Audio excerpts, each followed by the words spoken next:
আসসালামু আলাইকুম। আশা করি আল্লাহর রহমতে সবাই ভালো আছেন। আজকে আমি যে গাড়িটা নিয়ে কথা বলবো, এই গাড়িটার model Ashok Leyland B1616 super bus chassis. দেখুন এখানে যে দুইটা গাড়ি আছে, এই দুইটা গাড়ি Ashok Leyland B1616 super bus chassis.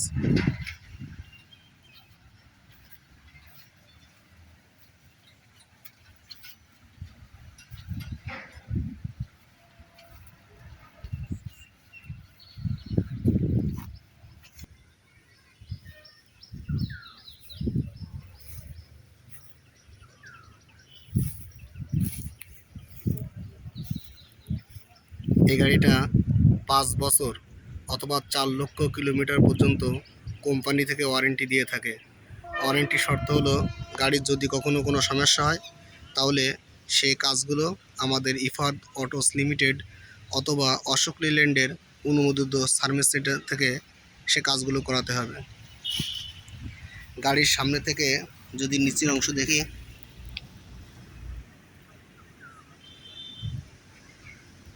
সামনের এক্সেলটি I section reverse Elliot type.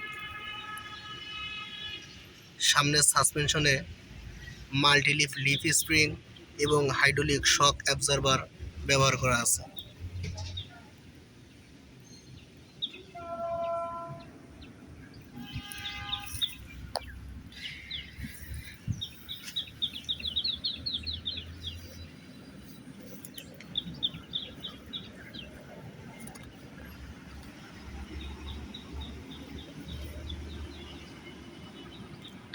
মাল্টিলিফ leaf spring, hydraulic shock absorber, আর সামনে দেওয়া আছে অ্যান্টি রোল বার। এই যে এটা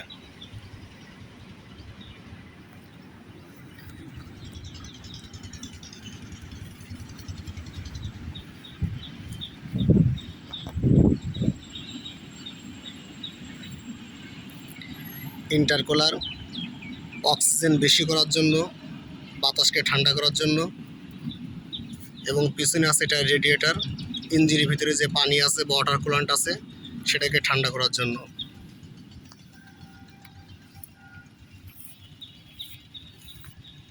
এটাকে বলে ব্রেক মাস্টার সিলিন্ডার বা dual valve class master cylinder. অনেকে বাসে ইয়ার হর্ন ব্যবহার করেন, যেটা বাংলাদেশের বিআরটি এর আইনে নিষিদ্ধ, তারপরে অনেকে ব্যবহার করেন। এখানে আলাদা একটা হাওয়ার লাইন দেওয়া আছে, চাইলে এখান থেকে কিন্তু আলাদা এই হাওয়ার লাইন দিয়ে ইয়ার হর্ন ব্যবহার করা যাবে। কখনোই ভুল করে এই ডুয়েল ভালভ বা ব্রেক মাস্টার সিলিন্ডার থেকে ইয়ার হর্নের লাইন নেবেন না।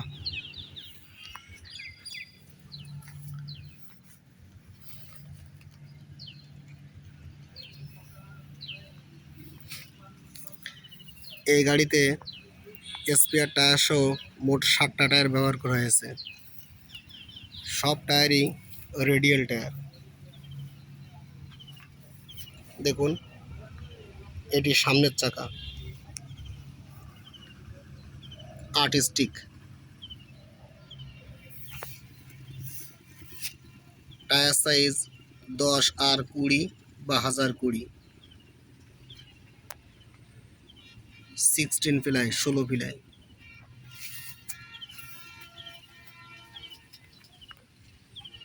Wheel base 5639 millimetre. ফুয়েল ট্যাঙ্কের ধারণ ক্ষমতা 239 লিটার।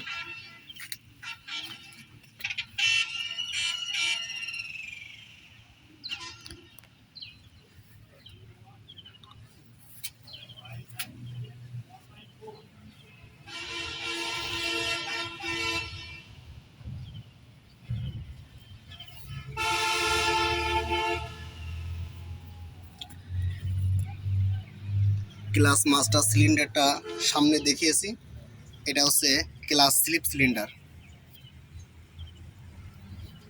নিউ মডেলে এটা গিয়ার বক্সের নিচে ব্যবহার করা হয়েছে।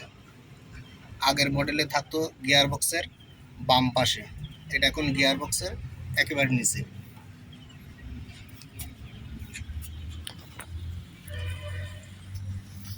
ইলেকট্রিক পাওয়ার সাপ্লাই দেওয়ার জন্য 12 ভোল্টের দুইটা ব্যাটারি ব্যবহার করা হয়েছে, 12 24 ভোল্ট।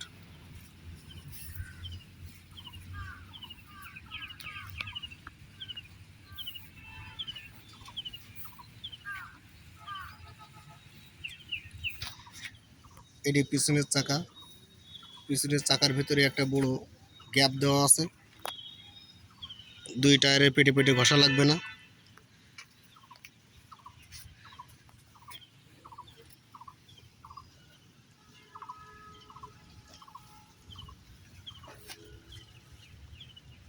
পেছনের চাকা,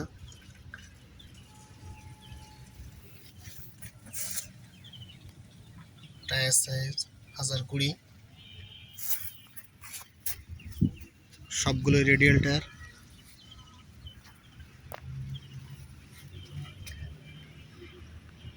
ব্রেকিং সিস্টেমে সার্ভিস ব্রেক হিসেবে full air dual line S cam brake, হাওয়ার ব্রেক বা নিউমেটিক ব্রেক ব্যবহার করা হয়েছে।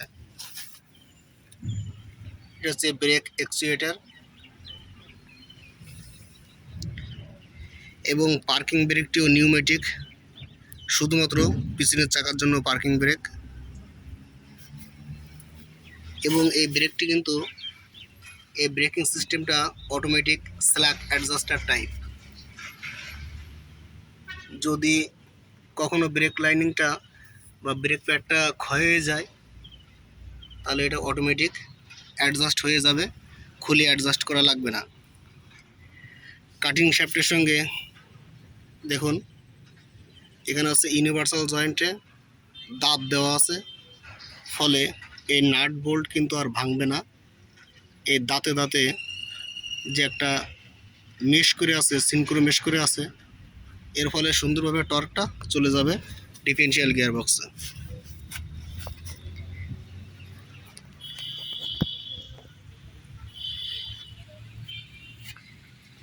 লিফ স্প্রিং হ্যাঙ্গার অনেক শক্তিশালী এবং মজবুত।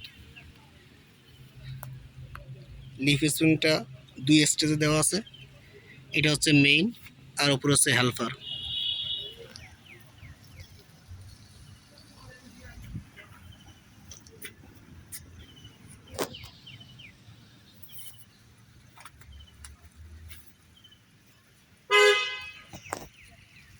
স্পেয়ার টায়ার সাইজের উপরে আছে।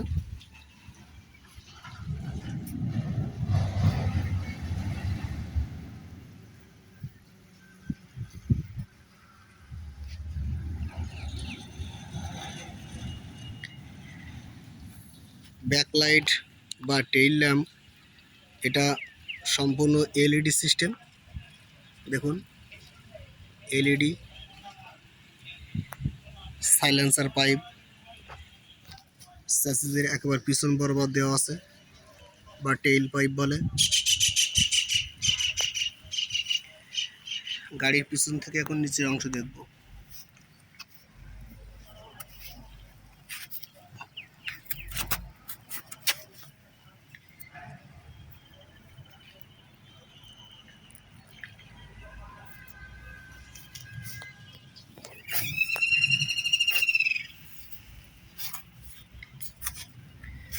ডিফারেনশিয়াল বা live axle, leaf spring, hydraulic shock absorber, stabiliser, পিছনের সাসপেনশনে এগুলো ব্যবহার করা হয়েছে।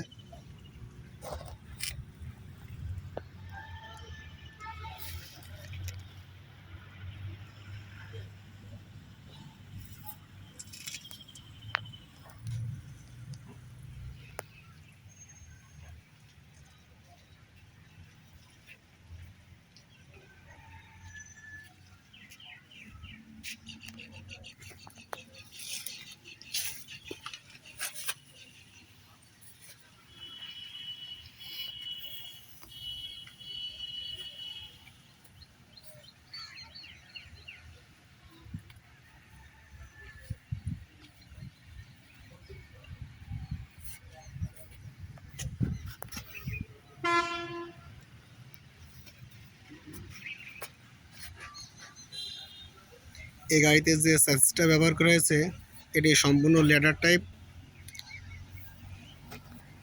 ক্রস মেম্বারগুলো দেখুন, এই ক্রস মেম্বারগুলো রিভিটেড এবং বোল্টেড অবস্থায় আছে।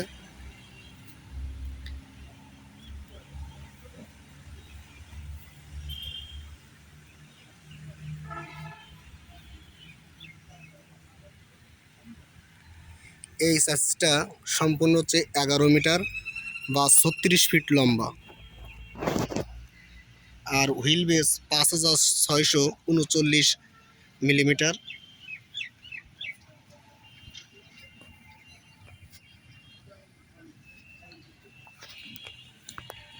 এখানে একটা রিলে দেওয়া আছে। ব্যাটারি থেকে লাইনটা প্রথমে চলে গেছে ওখানে, ড্রাইভারের ওখানে একটা সুইচ আছে উপরে, সুইচটা ওখানে অন করার সাথে সাথে প্রথমে এখানে কন্টাক্ট হবে, ব্যাটারি থেকে পাওয়ার সাপ্লাই এখানে আসবে, তারপর এখান থেকে বাকি সব জায়গায় চলে যাবে। এটা অবশ্যই গাড়িতে ব্যবহার করবেন, তাহলে গাড়ির কখনো ওয়্যারগুলো পুড়বে না, তার পুড়বে না, সুন্দরভাবে অ্যাম্পিয়ার চলে যাবে। সামনে সার্ভিস ব্রেক,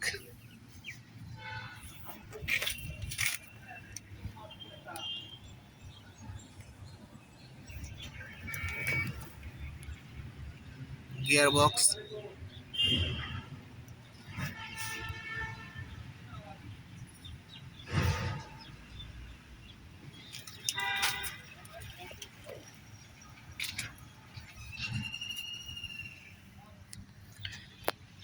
দেখুন কাটিং শ্যাফট এবং ফ্ল্যাঞ্জের ভিতরে এখানে দাঁত দেওয়া আছে। সুন্দরভাবে এখান থেকে পাওয়ার বা টর্ক কাটিং শ্যাফটে চলে যাবে, নাট বোল্ট ভাঙবে না।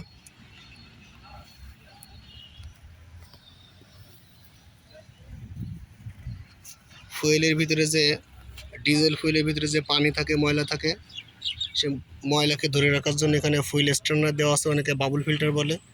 এটা দেওয়া আছে ওয়াটার সেপারেটার, ডিজেলের ভিতর থেকে পানিকে আলাদা করে এখানে জমা রাখবে। 2-1 দিন পর পর এটা ঢেলা দিয়ে, মানে এটা লুজ দিয়ে পানি ফেলে দেবেন, তারপর এটা সুন্দর করে আবার লাগিয়ে দেবেন, তারপর এসি পাম্প করে এটা আবার ভরাট করে দেবেন। তাহলে আপনার ফুয়েল পাম্পটা ভালো থাকবে, নষ্ট হবে না। এখন আমরা গাড়ির ইঞ্জিন সেকশনটা দেখব। এটা হচ্ছে ইঞ্জিন কভার, এখানে 3টা লক দেওয়া আছে, এই লকগুলো খুলতে হবে। এই যে এখানে টান দিলে লকগুলো সুন্দরভাবে খুলে যাবে।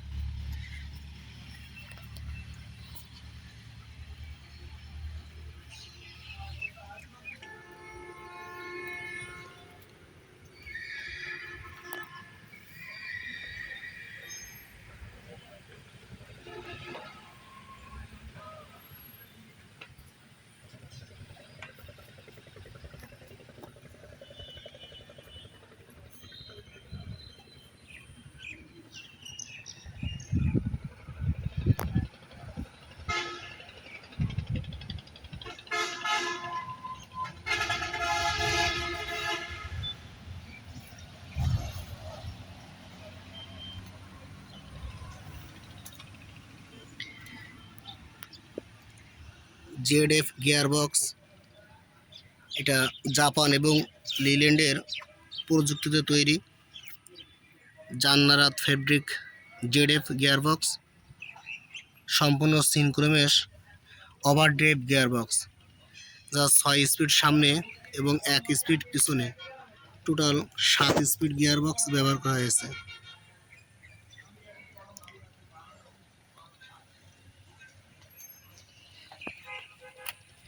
তো এখন আমরা ইঞ্জিন কভারটা খুলব, খুলে দাও। এখন যে এখানে হাতল আছে, এই হাতলটা ধরতে হবে, ধরে কিছু করতে হবে।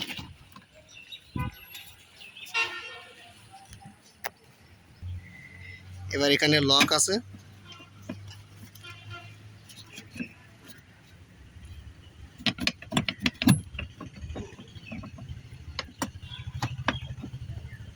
এখানে দাঁড় করে রাখার জন্য একটা লক সিস্টেম আছে, ওখানে দিয়ে দেবো।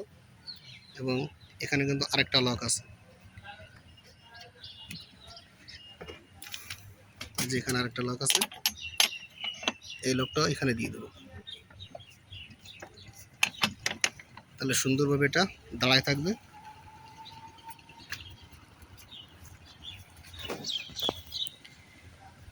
স্টিয়ারিং সিস্টেমটি সম্পূর্ণ power steering. Instrument cluster meter বোর্ডটি সেমি ডিজিটাল। এখানে আছে ইমার্জেন্সি সুইচ বা 4 হুইল সুইচ বলে। আচ্ছা, ওটা আমি পরে দেখাচ্ছি।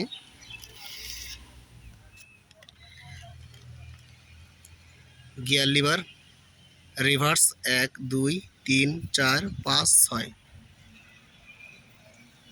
এই গিয়ার লিভারটা কিন্তু সম্পূর্ণ কেবল টাইপ, খুবই স্মুথ, একেবারে প্রাইভেট কারের মতো।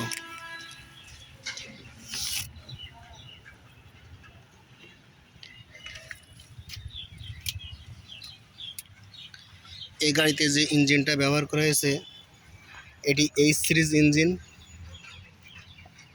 দেখুন ইঞ্জিনের গায়ে লেখা আছে এইচ সিরিজ। এইচ তো হচ্ছে হিনো, আর এটা হচ্ছে লিল্যান্ড, এলটা হচ্ছে লিল্যান্ড। লিল্যান্ড কোম্পানি এবং হিনো কোম্পানির যৌথভাবে এই গাড়ির ইঞ্জিনটা তৈরি করছে। এজন্য এই ইঞ্জিনের উপরে লেখা থাকে এইচ সিরিজ, অর্থাৎ হিনো সিরিজ।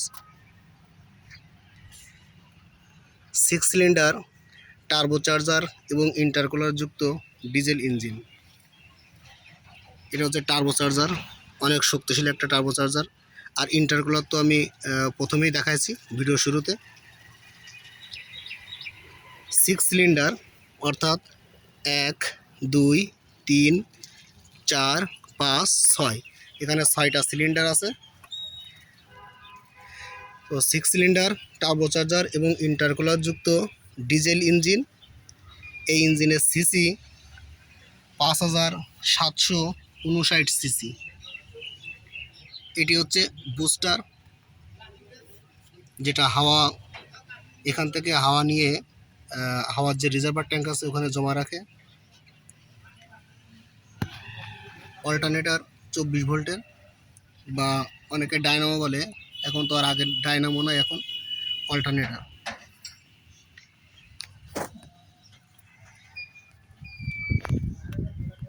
এই গাড়িতে যে ফুয়েল পাম্পটা ব্যবহার করা হয়েছে এটা বস কোম্পানির ইনলাইন ফুয়েল পাম্প, মেকানিক্যাল গভর্নরযুক্ত ফুয়েল পাম্প বা লাইন পাম্প। এই যে এটা হচ্ছে ফুয়েল পাম্প।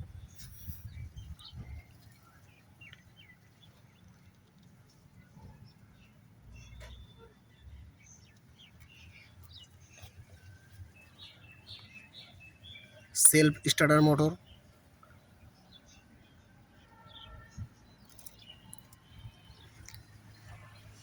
এই গাড়ির এই ইঞ্জিনের maximum output power 160 horse power এবং maximum output torque 550 newton metre.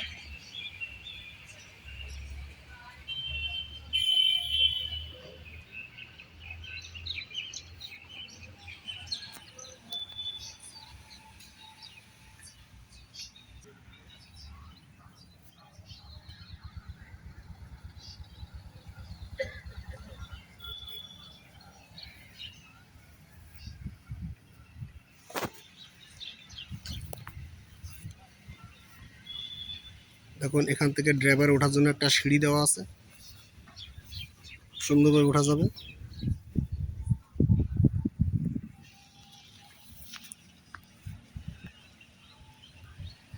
ড্রাইভারের সিট এটা সামনে পিছে উপরে নিচে সবভাবে অ্যাডজাস্ট করা যায়, 6 ওয়ে অ্যাডজাস্টেবল। এটা হচ্ছে হ্যান্ড ব্রেক ইউনিট বা parking brake unit. Accelerator pedal, brake pedal, clutch pedal.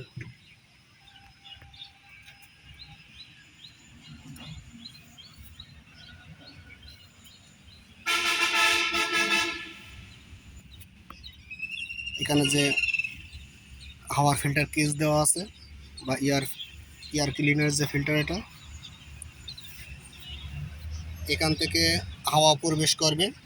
দেখুন এর ভিতরে একটা ফিক্সড একটা ফ্যানের মতো ডিজাইন করা আছে, যখন বাতাসটা এখান থেকে যাবে, বাতাসটা কিন্তু সোজা যাবে না, এখান থেকে গিয়ে বাতাসটা এখন ঘুরবে, ঘুরতে ঘুরতে আসবে।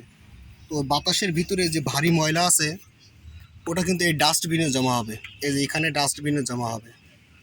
তো ঘুরতে ঘুরতে এই ডাস্টবিনে এসে ওই ময়লাগুলো জমা হবে।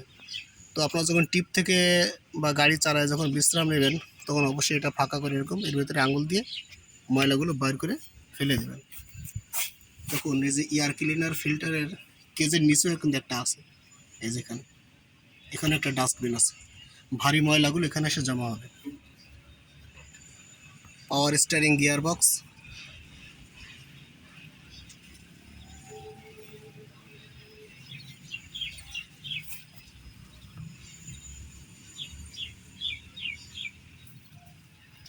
এখন আমরা ড্যাশবোর্ডটা দেখব। আমি এখন ড্রাইভারের সিট পজিশনে বসলাম। এটা হচ্ছে ইনস্ট্রুমেন্ট ক্লাস্টার মিটার বোর্ড বা অনেকে ড্যাশবোর্ড বলে থাকেন। এখানে দেওয়া আছে কিলোমিটার পার ঘন্টা, মানে গাড়িটা প্রতি ঘন্টায় কত কিলোমিটার বেগে ছুটছে সেটা। এখানে ফুয়েল আছে কতটুকু সেটা দেখাচ্ছে। তারপরে এখানে হাওয়া কতটুকু আছে তার জন্য 2টা মিটার দেওয়া আছে। এখানে একটা ডিজিটাল ডিসপ্লে দেওয়া আছে যেখানে কিলোমিটার, টাইম, ডেট সব কিছু দেখা যাবে বা ট্রিপ দেখা যাবে। তারপর এখানে আছে হচ্ছে হিট মিটার, এই যে লাল যে অংশ আছে এইখানে যদি কখনো এই কাঁটাটা আসে তখন বুঝবেন যে আপনার ইঞ্জিন ওভারহিট হচ্ছে। আর এটা হচ্ছে আরপিএম।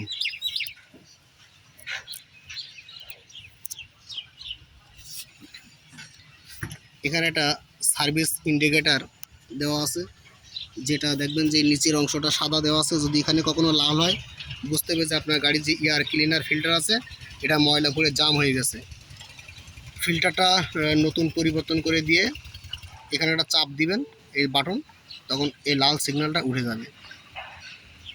এটা একটা গুরুত্বপূর্ণ সুইচ, এটা হচ্ছে গাড়ির মেন সুইচ।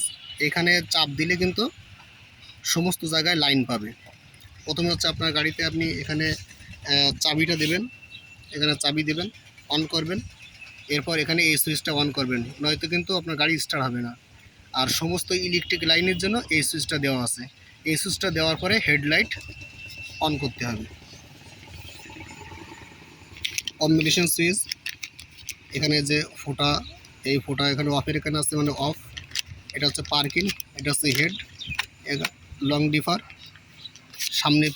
সামনে দিলে হচ্ছে বামে সিগন্যাল, এখানে দিলে হচ্ছে ডানে সিগন্যাল। এরপর এখানে আছে উইফারের আছে, আবার এক্সস্ট ব্রেক বা হপার ব্রেক যেটা বলেন, ওই যে পাশ দিয়ে মোটরসাইকেল যাওয়ার সময় আপনারা যে কালো ধোঁয়া মারেন না, সেটা এখানে আছে। এই যে কাছে টান দিয়ে ব্রেক চাপ দিলে কালো ধোঁয়া মারবে। এটা কিন্তু সবসময় ব্যবহার করবেন না এই এক্সস্ট ব্রেক বা হপার ব্রেকটা, যখন আপনারা ব্রিজের উপর থেকে নিচে নামবেন বা মনে করেন যে ফেরিতে উঠবেন তখন এটা ব্যবহার করবেন। এখানে কাছে টান দেবেন, দিয়ে ব্রেক প্যাডেলে, এই যে নিচে যে ব্রেক প্যাডেলে পা দেবেন, দিলে এটা কাজ করবে। এটা হচ্ছে ইঞ্জিনকে লক করে দেয়। এটা হচ্ছে 4 হুইল বা ইমার্জেন্সি সুইচ। তো ইঞ্জিনকে লক করে দেয় মানে হচ্ছে মনে করেন যে আপনি ব্রিজের উপর থেকে নামছেন বা ফেরিতে উঠছেন, তখন যদি আপনি সবসময় ব্রেকে পা রাখেন তাহলে কিন্তু আপনার যে ব্রেক প্যাডটা আছে এটা দ্রুত ক্ষয় হয়ে যাবে, ওভারহিট হবে, গরম হবে, ব্রেক ফেল হওয়ারও সম্ভাবনা আছে। এজন্য আপনার ইঞ্জিন লকটা ব্যবহার করবেন, তাহলে ইঞ্জিনের গতি কমে যাবে, আপনার ব্রেকটা ওভারহিট হবে না, সুন্দরভাবে গাড়িটা আপনার ব্রিজের উপর থেকে নিচে নামতে পারবেন বা ফেরিতে উঠাতে পারবেন। বিভিন্ন গাড়ির এমন আরও ভিডিও দেখতে চাইলে আমার চ্যানেলটা সাবস্ক্রাইব করে রাখুন, লাইক বাটনে একটি লাইক দিবেন। ভালো থাকবেন সবাই, আল্লাহ হাফেজ।